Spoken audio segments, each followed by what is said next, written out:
தொடக்க நூல் 16ஆம் அதிகாரம். ஆகாரும் இஸ்மயேலும். ஆபிரகாம் மனைவி சாராய்க்கு மகப்பேறு இல்லை. சாராய்க்கு ஆகார் என்ற எகிப்திய பணிப்பெண் ஒருத்தி இருந்தாள். சாராய் ஆபிரகாமிடம், ஆண்டவர் என்னை பிள்ளை பெறாதபடி செய்துவிட்டார். நீர் என் பணிப்பெண்ணிடம் உறவு கொள்ளும், ஒருவேளை அவள் எனக்காக பிள்ளை பெற்றுத்தரக்கூடும் என்றார். ஆபிரகாம் சாராயின் சொல்லை கேட்டார். ஆபிரகாம் கானான் நாட்டில் 10 ஆண்டுகள் வாழ்ந்த பின் அவர் மனைவி சாராய் எகிப்திய பணிப்பெண் ஆகாரை தம் கணவருக்கு மனைவியாக கொடுத்தார். அவர் ஆகாருடன் உறவு கொண்ட பின் அவள் கருவுற்றாள். தான் கருவுற்றிருப்பதை கண்டதும் தன் தலைவி அவள் ஏளனத்துடன் நோக்கினாள். அப்பொழுது சாராய் ஆபிரகாமிடம், எனக்கு இழைக்கப்பட்ட தீங்கு உண்மையில் இருக்கட்டும். நீர் தழுவுபடி நானே கொடுத்த என் பணிப்பெண் அவர் கருவுற்றிருக்கிறாள் என்பதை கண்டதிலிருந்து என்னை ஏளனமாக நோக்குகிறாள். ஆண்டவரே, எனக்கும் உமக்கும் நீதி வழங்கட்டும் என்றார். ஆபிரகாம் சாராயிடம், உன் பணிப்பெண் உன் அதிகாரத்தின் கீழ் இருக்கின்றாள். உனக்கு நல்லதாக்கப்படுவதை அவளுக்கு செய் என்றார். இதற்கு பின் சாராய் அவளை கொடுமைப்படுத்தினார். ஆகவே ஆகார் சாராயிடமிருந்து தப்பி ஓடினாள். ஆண்டவரின் தூதர் அவளை பாலை நிலத்தில் இருந்த ஒரு நீரூற்றுக்கு அருகில் கண்டார். அந்த ஊற்று சூருக்கு செல்லும் வழியில் இருந்தது. அவர் அவளை நோக்கி, சாராயின் பணிப்பெண் ஆகார், நீ எங்கிருந்து வருகின்றாய், எங்கு போகின்றாய் என்று கேட்டார். அதற்கு அவள், என் தலைவி சாராயிடமிருந்து நான் தப்பி ஓடுகின்றேன் என்றாள். ஆண்டவரின் தூதர் அவளிடம், நீ உன் தலைவியிடம் திரும்பி சென்று அவளுக்கு பணிந்து நட என்றார். பின்பு ஆண்டவரின் தூதர் அவளிடம், உன் வழிபரவினரை யாரும் எண்ண முடியாத அளவுக்கு பெருக செய்வேன் என்றார். மீண்டும் ஆண்டவரின் தூதர் அவளிடம், இதோ கருவுற்றிருக்கும் நீ ஒரு மகனை பெற்றெடுப்பாய். அவனுக்கு இஸ்மயேல் என பெயரிடுவாய். ஏனெனில் உன் துயரத்தில் ஆண்டவர் உனக்கு செவி சாய்த்தார். ஆனால் அவன் காட்டு கழுதை போல் வாழ்பவனாக இருப்பான். எல்லோரையும் அவன் எதிர்ப்பான், எல்லோரும் அவனை எதிர்ப்பார்கள். தன் உறவினருக்கு எதிரியாக அவன் வாழ்வான் என்றார். அப்பொழுது, என்னை காண்பவரை நானும் இங்கே காண்பேன் அல்லவா என்று அவள் சொல்லி தன்னுடன் பேசி ஆண்டவரை காண்கின்ற இறைவன் நீர் என்று பெயரிட்டு அழைத்தாள். ஆகவே அந்த கிணற்றிற்கு பெயர்காலாய் ரோய் என்று பெயர் வழங்கலாயிற்று. அது கரதேசு பெராதத்துக்கு இடையே இருக்கின்றது. ஆகார் ஆபிரகாமுக்கு மகன் ஒருவனை பெற்றெடுத்தாள். ஆகார் பெற்ற தம் மகனுக்கு ஆபிரகாம் இஸ்மயேல் என்று பெயரிட்டார். ஆகார் ஆபிரகாமுக்கு இஸ்மயேலை பெற்றெடுத்த பொழுது அவருக்கு வயது 86. 17ஆம் அதிகாரம். ஆபிரகாமுடன் கடவுளின் உடன்படிக்கை. விருத்த சேதனம். ஆபிரகாமுக்கு வயது 90 இருந்த பொழுது ஆண்டவர் அவருக்கு தோன்றி, நான் எல்லாம் வல்ல இறைவன், எனக்கு பணிந்து நடந்து மாசற்றவனாயிரு. உனக்கும் எனக்கும் இடையே ஓர் உடன்படிக்கையை நான் ஏற்படுத்தி கொள்வேன். உன்னை மிக மிக பெருக செய்வேன் என்றார். அப்பொழுது ஆபிரகாம் பணிந்து வணங்க கடவுள் அவரிடம் கூறியது, உன்னுடன் நான் செய்து கொள்ளும் உடன்படிக்கை இதுவே. எண்ணற்ற நாடுகளுக்கு நீ தந்தையாவாய். இனி உன் பெயர் ஆபிரகாம் அன்று, ஆபிரகாம் என்ற பெயரால் நீ அழைக்கப்படுவாய். ஏனெனில் எண்ணற்ற நாடுகளுக்கு உன்னை நான் மூதாதை ஆக்குகிறேன். மிக பெருமளவில் உன்னை பலுக செய்வேன். உன்னிடமிருந்து நாடுகளை உண்டாக்குவேன். உன்னிடமிருந்து அரசர்கள் தோன்றுவர். தலைமுறை தலைமுறையாக உன்னுடனும் உனக்கு பின் வரும் உன் வழிபரப்பினருடனும் என்றுமுள்ள உடன்படிக்கையை நான் நிலைநாட்டுவேன். இதனால் உனக்கும் உனக்கு பின் வரும் உன் வழிமரபினருக்கும் நான் கடவுளாக இருப்பேன். நீ தங்கியிருக்கும் நாட்டையும் கானான் நாடு முழுவதையும் என்றுமுள்ள உரிமை சொத்தாக உனக்கும் உனக்கு பின் உன் வழிமரபினருக்கும் வழங்குவேன். நான் அவர்களுக்கு கடவுளாக இருப்பேன் என்றார். மீண்டும் கடவுள் ஆபிரகாமிடம், நீயும் தலைமுறை தோறும் உனக்கு பின் வரும் உன் வழிமரபினரும் என் உடன்படிக்கை கடைப்பிடிக்க வேண்டும். நீங்கள் கடைப்பிடிக்குமாறு உன்னோடும் உனக்கு பின் வரும் உன் வழிமரபினரோடும் நான் செய்து கொள்ளும் உடன்படிக்கை இதுவே. உங்கள் ஒவ்வொரு ஆணும் விருத்த சேதனம் செய்து கொள்ள வேண்டும். உங்கள் உடலில் விருத்த சேதனம் செய்து கொள்ள வேண்டும். இதுவே உங்களுக்கும் எனக்கும் இடையே உள்ள உடன்படிக்கையின் அடையாளம். தலைமுறை தலைமுறையாக 8 நாள் ஆன உங்கள் ஆண் குழந்தை ஒவ்வொன்றுக்கும் நீங்கள் விருத்த சேதனம் செய்ய வேண்டும். அக்குழந்தை வீட்டில் பிறந்திருந்தாலும் உன் வழிமரபை சாராமல் வெற்றினத்தாரிடமிருந்து விலைக்கு வாங்கப்பட்டிருந்தாலும் அப்படியே செய்ய வேண்டும். உன் வீட்டில் பிறந்த குழந்தைக்கும் விலைக்கு வாங்கியதற்கும் கண்டிப்பாக விருத்த சேதனம் செய்ய வேண்டும். இவ்வாறு என் உடன்படிக்கை உன் உடலில் என்றும் உள்ள உடன்படிக்கையாக இருக்கும். தன் உடலில் விருத்த சேதனம் செய்யப்படாத எந்த ஆண்மகனும் என் உடன்படிக்கையை மீறியதால் தன் இனத்தாரிடமிருந்து விலக்கப்படுவான் என்றார். பின்பு கடவுள் ஆபிரகாமிடம், உன் மனைவியை சாரா என அழைக்காதே, இனி சாரா என்பதே அவள் பெயர். அவளுக்கு ஆசி வழங்குவேன், அவள் வழியாக உனக்கு ஒரு மகனையும் தருவேன். அவளுக்கு நான் ஆசி வழங்க அவள் வழியாக நாடுகள் தோன்றும், மக்களினங்களும் அரசர்களும் அவளிடமிருந்து உதிப்பர் என்றார். ஆபிரகாம் தாழ்பணிந்து வணங்கி நகைத்து, 100 வயதிலா எனக்கு குழந்தை பிறக்கும், 90 வயதா சாராவா குழந்தை பெறப் போகிறாள் என்று தமக்குள் சொல்லி கொண்டான். ஆபிரகாம் கடவுளிடமும், திரும்ப இஸ்மவேலே வாழ்ந்தாலே போதும் என்றார். கடவுள் அவரிடம், அப்படி என்று உன் மனைவி சாரா உனக்கு ஒரு மகனை பெறுவாள். அவனுக்கு நீ ஈசாக்கு என பெயரிடுவாய். அவனுடனும் அவனுக்கு பின்வரும் அவன் வழிமரபினருடனும் என்றுமுள்ள உடன்படிக்கையை நான் நிலைநாட்டுவேன். இஸ்மவேலை பற்றிய உன் வேண்டுதலை நான் கேட்டேன். அவனுக்கு ஆசி வழங்கி அவனை மிக பெருமளவில் பலுக செய்வேன். 12 இளவரசர்களுக்கு அவன் தந்தையாவான். அவனிடமிருந்து ஒரு பெரிய நாடு தோன்றும். ஆனால் சாரா உனக்கு அடுத்த ஆண்டு இதே காலத்தில் பெறப்போகும் ஈசாக்கிடம் என் உடன்படிக்கையை நிலைநாட்டுவேன் என்றார். அவருடன் பேசி முடித்த பின் கடவுள் ஆபிரகாமை விட்டு சென்றார். பின் ஆபிரகாம் தன் மகன் இஸ்மவேலுக்கும் தன் வீட்டில் பிறந்த எல்லோருக்கும், தாம் விலைக்கு வாங்கிய எல்லாருக்கும், அதாவது தம் வீட்டில் இருந்த ஒவ்வொரு ஆணுக்கும் கடவுள் தமக்கு கூறியபடியே அதே நாளில் அவர்கள் உடலில் விருத்த சேதனம் செய்தார். ஆபிரகாமுக்கு அவர் உடலில் விருத்த சேதனம் செய்யப்பட்ட பொழுது அவருக்கு வயது 99. அவர் மகன் இஸ்மவேலுக்கு அவன் உடலில் விருத்த சேதனம் செய்யப்பட்ட பொழுது அவனுக்கு வயது 13. ஆபிரகாமுக்கும் அவர் மகன் இஸ்மவேலுக்கும் ஒரே நாளில் விருத்த சேதனம் செய்யப்பட்டது. அவருக்கு செய்யப்பட்டது போல் அவர் வீட்டில் பிறந்தவர்கள், வேற்றினத்தாரிடமிருந்து அவர் விலைக்கு வாங்கியவர்கள் ஆகிய எல்லா ஆண்களுக்கும் விருத்த சேதனம் செய்யப்பட்டது. 18ஆம் அதிகாரம். ஆபிரகாமுக்கு மகன் வாக்களிக்க பெற. பின்பு ஆண்டவர் மம்ரே என்ற இடத்தில் தேவதாரு மரங்கள் அருகே ஆபிரகாமுக்கு தோன்றினார். பகலில் வெப்பம் மிகுந்த நேரத்தில் ஆபிரகாம் தம் கூடார வாயிலில் அமர்ந்திருக்கையில் கண்களை உயர்த்தி பார்த்தார். 3 மனிதர் தம் அருகில் நிற்பதை கண்டார். அவர்களை கண்டவுடன் அவர்களை சந்திக்க கூடார வாயிலை விட்டு ஓடினார். அவர்கள் முன் தரை மட்டும் தாழ்ந்து வணங்கி அவர்களை நோக்கி, என் தலைவரே, உன் கண்களில் எனக்கு அருள் கிடைத்தாயின. நீர் உம் அடியானை விட்டு கடந்து போகாதிருப்பீராக. இதோ விரைவில் கொஞ்சம் தண்ணீர் கொண்டு வரட்டும். உங்கள் கால்களை கழுவிய பின் இம்மரத்தடியில் இளைப்பாருங்கள். கொஞ்சம் உணவு கொண்டு வருகிறேன். நீங்கள் புத்துணர்வு பெற்ற பின் பயணத்தை தொடருங்கள், ஏனெனில் உங்கள் அடியானிடமே வந்திருக்கிறீர்கள் என்றார். நீ சொன்னபடியே செய் என்று அவர்கள் பதில் அளித்தார்கள். அதை கேட்டு ஆபிரகாம் தம் கூடாரத்திற்கு விரைந்து சென்று சாராவை நோக்கி, விரைவாக 3 மரக்கால் நல்ல மாவை பிசைந்து அப்பங்கள் சுடு என்றார். ஆபிரகாம் மாட்டு மந்தைக்கு ஓடி சென்று ஒரு நல்ல இளங்கன்றை கொணர்ந்து வேலைக்காரனிடம் கொடுக்க அவன் அதனை விரைவில் சமைத்தான். பிறகு அவர் வெண்ணெய், பால், சமைத்த இளங்கன்று ஆகியவற்றை கொண்டு வந்து அவர்கள் முன் வைத்தார். அவர்கள் உண்ணும் பொழுது அவர்கள் அருகே மரத்தடியில் நின்று கொண்டிருந்தார். பின்பு அவர்கள் அவரை நோக்கி, உன் மனைவி சாரா எங்கே என்று கேட்க, அவர் அதோ கூடாரத்தில் இருக்கிறாள் என்று பதில் கூறினார். அப்பொழுது ஆண்டவர், நான் இனிவேற் காலத்தில் உறுதியாக மீண்டும் உன்னிடம் வருவேன். அப்பொழுது உன் மனைவி சாராவுக்கு ஒரு மகன் பிறந்திருப்பான் என்றார். அவருக்கு பின்புறத்தில் கூடார வாயிலில் சாரா இதை கேட்டு கொண்டிருந்தாள். ஆபிரகாமும் சாராவும் வயது முதிர்ந்தவர்களாயிருந்தனர். சாராவுக்கு மாதவிடாய் நின்று போயிருந்தது. எனவே சாரா தமக்குள் சிரித்து, நானோ கிழவி, என் தலைவரோ வயது முதிர்ந்தவர், எனக்காய் இன்பம் என்றாள். அப்போது ஆண்டவர் ஆபிரகாமை நோக்கி, நான் வயது முதிர்ந்தவளாயிருக்க எனக்கு உண்மையில் பிள்ளை பிறக்குமா என்று சொல்லி சாரா ஏன் இப்படி சிரித்தாள்? ஆண்டவரால் ஆகாதது எதுவும் உண்டோ? இனிவேற் காலத்தில் குறிப்பிட்ட நேரத்தில் நான் உன்னிடம் மீண்டும் வருவேன்.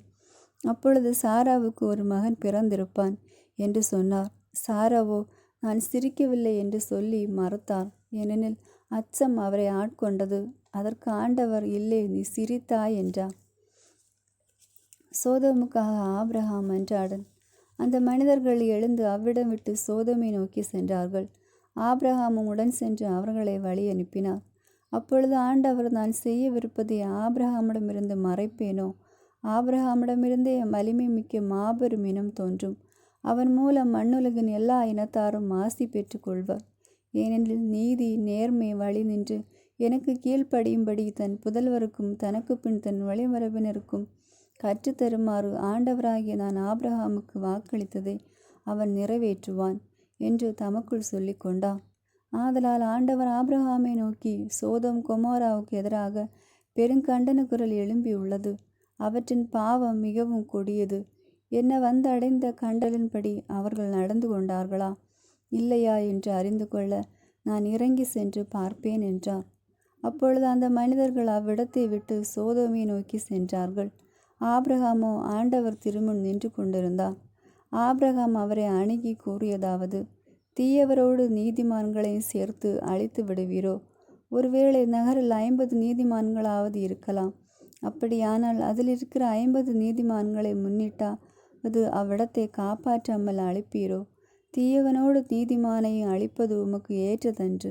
நீதிமானையும் தீயவனையும் சமமாக நடத்துவது உமக்கு உகந்ததன்று. அனைத்துலகிற்கும் நீதி வழங்குபவர் நீதியுடன் தீர்ப்பு வழங்க வேண்டாமோ என்றார். அதற்கு ஆண்டவர், நான் சோதோம் நகரில் 50 நீதிமான்கள் இருப்பதை கண்டால் அவர்களின் பொருட்டு முழுவதையும் காப்பாற்றுவேன் என்றார். அப்பொழுது ஆபிரகாம் மறுமொழியாக, தூசியும் சாம்பலுமான நான் என் தலைவரோடு பேச துணிந்து விட்டேன். ஒருவேளை அந்த 50 நீதிமான்களில் 5 பேர் குறைவாயிருக்கலாம். 5 பேர் குறைவதை முன்னிட்டு நகர் முழுவதையும் அழிப்பீரோ என்றார். அதற்கு அவர், நான் 45 பேரை அங்கே கண்டால் அழிக்க மாட்டேன் என்றார். மீண்டும் அவர் உரையாடலை தொடர்ந்து, ஒருவேளை அங்கே 40 பேர் மட்டும் காணப்பட்டால் என்ன செய்வீர் என்று கேட்க, ஆண்டவர், 40 நீதிமான்களின் பொருட்டு அதனை அழிக்க மாட்டேன் என்றார். அப்பொழுது ஆபிரகாம், என் தலைவரை, நான் இன்னும் பேச வேண்டும், சினமடைய வேண்டாம். ஒருவேளை அங்கே 30 பேரை காணப்பட்டால் என அவரும் 30 பேர் அங்கு காணப்பட்டால் அழிக்க மாட்டேன் என்று பதிலளித்தார். அவர், என் தலைவரை, உம்மோடு அடியேன் பேச துணிந்து விட்டேன். ஒருவேளை அங்கு 20 பேரை காணப்பட்டால் என அதற்கு அவர், 20 பேரை முன்னிட்டு நான் அழிக்க மாட்டேன் என்றார். அதற்கு அவர், என் தலைவரை, சினமடைய வேண்டாம், இன்னும் ஒரே ஒரு தடவை மட்டும் என்னை பேசவிடும். ஒருவேளை அங்கு 10 பேர் மட்டும் காணப்பட்டால் என அவர், அந்த 10 பேரை முன்னிட்டு அழிக்க மாட்டேன் என்றார். ஆபிரகாமோடு பேசி முடித்த பின் ஆண்டவர் அவரை விட்டு சென்றார். ஆபிரகாமும் தம் இடத்திற்கு திரும்பி சென்றார். 19ஆம் அதிகாரம். சோதோமின் தீச்செயல். மாலை வேளையில் ஆண்டவரின் தூதர் 2 சோதோமுக்கு வந்தனர். அப்பொழுது நகரின் நுழைவாயிலில் லோத்து உட்கார்ந்திருந்தார். அவர் அவர்களை கண்டவுடன் எழுந்து சந்திக்க சென்று தரை மட்டும் தாழ்ந்து அவர்களை வணங்கினார். பிறகு, என் தலைவர்களை, அருள் கூர்ந்து உங்கள் அடியாரின் இல்லத்திற்கு வாருங்கள். உங்கள் கால்களை கழுவி இரவு தங்குங்கள். காலையில் எழுந்து உங்கள் வழிபயணத்தை தொடருங்கள் என்று சொன்னார். அவர்களோ, வேண்டாம், பொதுவிடத்தில் நாங்கள் இரவு தங்குவோம் என்று மறுமொழி சொன்னார்கள். அவர் அவர்களை மிகவும் வற்புறுத்தவே அவர்களும் உடன் சென்று அவரது இல்லத்தினுள் நுழைந்தார்கள். அவர் புளிப்பற்ற அப்பம் சுட்டு அவர்களுக்கு விருந்தளிக்க அவர்களும் உண்டார்கள். பின் அவர்கள் உறங்க செல்லும் முன் சோதோம் நகரின் மக்கள் எழுந்தர் முதல் கிழவர் ஈராக எல்லா ஆண்களும் அவ்வீட்டை சூழ்ந்து கொண்டனர். பிறகு லோத்தை கூப்பிட்டு, இன்று இரவு உன்னிடம் வந்த ஆடவர் எங்கே? நாங்கள் அவர்களோடு உறவு கொள்ளுமாறு அவர்களை எங்களிடம் கொண்டு வா என்றனர். லோத்து வீட்டிற்கு வெளியே வந்து தனக்கு பின் கதவை மூடிக்கொண்டு, என் சகோதரரை, தீச்செயல் செய்யாதிருங்கள். ஆண் தொடர்பு அறியாத புதல்வியர் 2 எனக்கு உள்ளனர். உங்களிடம் நான் அவர்களை அழைத்து வருகிறேன். உங்கள் விருப்பப்படி அவர்களுடன் நடந்து கொள்ளலாம். ஆனால் எனது இல்லத்தின் பாதுகாப்பை பெற்றிருக்கும் இந்த ஆடவர்களுக்கு எதுவும் செய்ய வேண்டாம் என்றார். அதற்கு அவர்களோ, அப்பாலே போ என்றனர். மேலும் அவர்கள், அயல் நாட்டிலிருந்து வந்த இவனா நமக்கு நியாயம் கூறுவது என்று சொல்லிக்கொண்டு, அவர்களுக்கு செய்யவிருப்பதை விட இப்பொழுது உனக்கு அதிக தீங்கு செய்வோம் என்றனர். பிறகு லோத்தை கடுமையாய் தாக்கி கதவை உடைக்க நெருங்கி சென்றனர். அவ்வேளையில் அந்த ஆடவர் தம் கைகளை நீட்டி லோத்தை பிடித்து வீட்டுக்குள் இழுத்து கதவை பூட்டி கொண்டனர். கதவருகே நின்று கொண்டிருந்த சிறியோர் பெரியோர்களாகிய அம்மனிதர்களை அவர்கள் குருடராக்கினார். அவர்களால் கதவை தேடி கண்டுபிடிக்க முடியவில்லை. சோதோமை விட்டு லோத்து வெளியேறர். மேலும் அந்த மனிதர்கள் லோத்தை நோக்கி, இங்கே உன்னை சார்ந்த வேறு யாரேனும் உளரோ?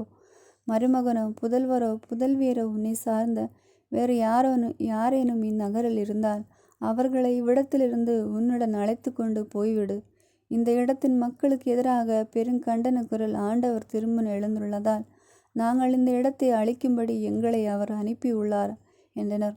உடனே லோத்து வெளியே போய் தம் புதல்வருக்கு மன ஒப்பந்தமாகியிருந்த மருமக்களோடும் பேசி, நீங்கள் எழுந்து இவ்விடத்தை விட்டு புறப்படுங்கள், ஏனெனில் ஆண்டவர் இந்நகரை அழிக்கப் போகிறார் என்றார். அவருடன் மருமக்களுக்கும் இது நகைப்புக்குரியதாய் தோன்றியது. பொழுது விடியும் வேளையில் தூதர்கள் லோத்தை நோக்கி, நீ எழுந்திரு, உன் மனைவியும் உன் 2 புதல்வியரையும் கூட்டிக் கொண்டு போ, இல்லையேல் இந்நகரில் தண்டனை தீர்ப்பில் நீ அகப்பட்டு அழிவாய் என்று வற்புறுத்தி கூறினார்கள். அவர் காலம் தாழ்த்தினார்.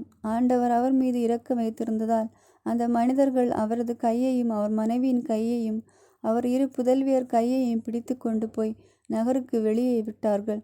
அவர்கள் வெளியே அழைத்து வந்தவுடன் அந்த மனிதர்கள் அவரை நோக்கி, நீ உயிர் தப்புமாறு ஓடிப்போ, திரும்பி பார்க்காதே, சமவெளி எங்கேயும் தங்காதே, மலையை நோக்கி தப்பி ஓடு, இல்லையேல் அழிந்து போவாய் என்றார்கள். லோத்து அவர்களை நோக்கி, என் தலைவர்களே, வேண்டாம், உங்கள் அடியானுக்கு உங்கள் பார்வையில் இரக்கம் கிடைத்துள்ளது. என் உயிரை காக்கும் பொருட்டு நீர் காட்டிய பேரன்பு உயர்ந்தது. ஆயினும் மலையை நோக்கி தப்பி ஓட என்னால் இயலாது. ஓடினால் தீங்கு ஏற்பட்டு நான் செத்து போவேன். எனவே நான் தப்பியோடி சேர்வதற்கு வசதியாக இதோ ஒரு நகர் அருகில் உள்ளது. அது சிறியதாய் இருக்கிறது. அதற்குள் ஓடிப்போக விடுங்கள். அது சிறிய நகர்தானே, நானும் உயிர் பிழைப்பேன் என்றார். அதற்கு தூதர் ஒருவர், நல்லது, அப்படியே ஆகட்டும். இக்காரியத்திலும் உனக்கு கருணை காட்டியுள்ளேன். நீ கேட்டபடி அந்நகரை நான் அழிக்க மாட்டேன். நீ அங்கு விரைந்தோடி தப்பித்துக்கொள். நீ அங்கு சென்று சேரும் மட்டும் என்னால் ஒன்றும் செய்ய இயலாது என்றார். இதனால் அந்நகருக்கு சோவார் என்று பெயர் வழங்கிற்று. சோதம் கொமோராவின் அழிவு. லோத்து சோவாரை அடைந்தபோது கதிரவன் மண்ணுலகின் மேல் உதிர்ந்திருந்தான். அப்பொழுது ஆண்டவர் வானத்திலிருந்து சோதம் கொமோரா நகர்களின் மேல் கந்தகமும் நெருப்பும் பொழிய செய்தார். அந்நகரங்களையும் அவற்றை சுற்றியிருந்த சமவெளி முழுவதையும் அழித்தார். நகர்களில் வாழ்ந்த அனைவரையும் நிலத்தில் தளர்ந்தவனவற்றையும் அழித்தார். அப்பொழுது லோத்தின் மனைவி திரும்பி பார்த்தாள். உடனே உப்பு தூணாக மாறினார். ஆபிரகாம் காலையில் எழுந்திருந்து தாம் ஏற்கனவே ஆண்டவர் திருமுன் நின்ற இடத்திற்கு போனார். அவர் சோதோமையும் கொமோராவையும் சூழ்ந்திருந்த நிலப்பகுதியை நோக்கி பார்த்தபோது சூளையின் புகைப்போல் நிலப்பரப்பிலிருந்து புகை கிளம்ப கண்டார். கடவுள் சமவெளி நகர்களை அழித்தபோது ஆபிரகாமை நினைவு கூர்ந்தார். எனவே லோத்து குடியிருந்த நகர்களை அழித்தபோது கடவுள் அவரை காப்பாற்றினார். மோவாபியர் அம்மோனியரின் தோற்றம். லோத்து சோவாரை விட்டு வெளியேறி மலைக்கு சென்று குடியேறினார். சோவாரில் குடியிருக்க அஞ்சியதால் தம் 2 புதல்வியருடன் ஒரு குகையில் வாழ்ந்து வந்தார். அப்போது மூத்தவள் இளையவளை நோக்கி, நம் தந்தை வயது முதிர்ந்தவர். உலகெங்கும் உள்ள வழக்குக்கேற்ப நம்மை மணந்து நம்முடன் உறவு கொள்ளுமாறு இப்பகுதியில் வேறு ஆடவர் எவரும் இல்லை. வா, நம் தந்தையை திராட்சை மது குடிக்க வைத்து அவருடன் உறவு கொள்வோம். இவ்வாறு நம் தந்தையின் மூலம் வழிமரபை காத்து கொள்வோம் என்றார். அவ்வாறே அன்றிரவு தங்கள் தந்தையை திராட்சை மது குடிக்க வைத்தார்கள். பிறகு மூத்தவள் உள்ளே நுழைந்து தன் தந்தையுடன் படுத்து கொண்டதோ அவள் எழுந்து சென்றதோ அவருக்கு தெரியாது. மறுநாள் மூத்தவள் இளையவளை நோக்கி, நேற்றிரவு என் தந்தையோடு நான் படுத்து கொண்டேன். இன்றிரவும் அவ்வாறே அவரை திராட்சை மது குடிக்க வைப்போம். நீ சென்று அவருடன் படுத்துக்கொள். இவ்வண்ணமாக நம் தந்தையின் மூலம் வழிமரபை காத்து கொள்வோம் என்றார். அவ்வாறே அன்றிரவும் தங்கள் தந்தையை திராட்சை மது குடிக்க வைத்தார்கள். இம்முறையும் அவள் படுத்து கொண்டதோ அவள் எழுந்து சென்றதோ அவருக்கு தெரியாது. இவ்வாறு லோத்தின் புதல்வியர் இருவரும் தம் தந்தையின் மூலம் கருத்தரித்தனர். பின் மூத்தவள் ஒரு மகனை பெற்று அவனுக்கு மோவாபு என்று பெயரிட்டாள். அவன் இன்று வரை இருக்கிற மோவாபியருக்கு தந்தை. இளையவள் ஒரு மகனை பெற்று அவனுக்கு பெண் அம்மி என்னும் பெயரை சூட்டினாள். அவன் இன்று வரை இருக்கிற அம்மோனியரின் தந்தை. 20ஆம் அதிகாரம். ஆபிரகாமும் அபிலமெக்கும். ஆபிரகாம் அங்கிருந்து புறப்பட்டு நெகுபுக்கு சென்று காதேசுக்கும் சூருக்கும் இடைப்பட்ட பகுதியில் வாழ்ந்து பின்னர் கெராரில் தங்கினார். அப்போது ஆபிரகாம் தன் மனைவி சாராவை தம் சகோதரி என்று சொல்லி கொண்டமையால் கெரார் மன்னனாகிய அபிலமெக்கு ஆள் அனுப்பி அவரை அழைத்து வர செய்தான். இரவில் ஆண்டவர் அபிலமெக்கு கனவில் தோன்றி, இதோ நீ அழைத்து வர செய்த பெண்ணின் பொருட்டு நீ சாகப் போகிறாய், ஏனெனில் அவள் ஒருவனுக்கு வாழ்க்கைப்பட்டவள் என்று அவனிடம் கூறினார். அதுவரை அவரை தொடராதிருந்திருந்த அபிலமெக்கு அது கேட்டு மறுமொழியாக, என் தலைவரை, உண்மையாகவே நேர்மை மிக்க இனத்தவரை நீர் அழைப்பீரோ? அவன் அவளை தன் சகோதரி என்றும் அவள் அவனை தன் சகோதரன் என்றும் அறிமுகப்படுத்தவில்லையா? நான் நேரிய இதயத்தோடும் தூய கைகளோடும் இதை செய்தேன் என்றான். கடவுள் கனவில் தோன்றி அவனை நோக்கி, நீ நேரிய இதயத்தோடு அப்படி செய்தாய் என்று அறிவேன். அதனால் தான் எனக்கு எதிராக பாவம் செய்யாத உன்னை காப்பாற்றி அவளை தொட விடவில்லை. உடனே அந்த பெண்ணை அவளின் கணவனிடம் அனுப்பிவிடு. ஏனெனில் அவன் ஒரு இறைவாக்கினன். அவன் உனக்காக மன்றாடினால் நீ பிழைப்பாய். அவளை நீ அனுப்பாவிடில் நீயும் உன்னை சேர்ந்த யாவரும் செத்து மடிவீர்கள் என்பது உறுதி என்றார். அபிலமெக்கு அதிகாலையில் எழுந்து தன் வேலைக்காரர் அனைவரையும் அழைத்து அந்த வார்த்தைகளை எல்லாம் அவர்கள் கேட்கும்படி சொன்னான். அதை கேட்டு அவர்கள் மிகவும் அச்சமுற்றனர். பின் அபிலமெக்கு ஆபிரகாமை வரவழைத்து, நீர் எங்களுக்கு என்ன காரியம் செய்து விட்டீர்? எனக்கும் என் நாட்டுக்கும் இப்பெரும் பழி நேரும்படி நான் உமக்கு என்ன தீங்கு செய்தேன்? செய்திருக்க கூடாதவற்றை நீர் எனக்கு செய்து விட்டீரே. நீர் எக்காரணத்தை கொண்டு இக்காரியம் செய்தீர் என்று அவரிடம் வினவினான். ஆபிரகாம் மறுமொழியாக, இவ்விடத்தில் கடவுளுக்கு அஞ்சுவார் எவரும் இல்லை என்றும் என் மனைவியை அடையும் பொருட்டு என்னை கொன்று விடுவார்கள் என்றும் நினைத்தேன். மேலும் உண்மையில் இவள் என் சகோதரியே, இவள் என் தந்தைக்கு பிறந்த மகள், ஆனால் என் தாயின் மகள் அல்ல. அவளை நான் மணந்து கொண்டேன். மேலும் நான் என் தந்தையின் வீட்டை விட்டு கடவுள் என்னை அலைந்து திரிய செய்தபோது நீ எனக்கு பேருதவி செய்ய வேண்டும்.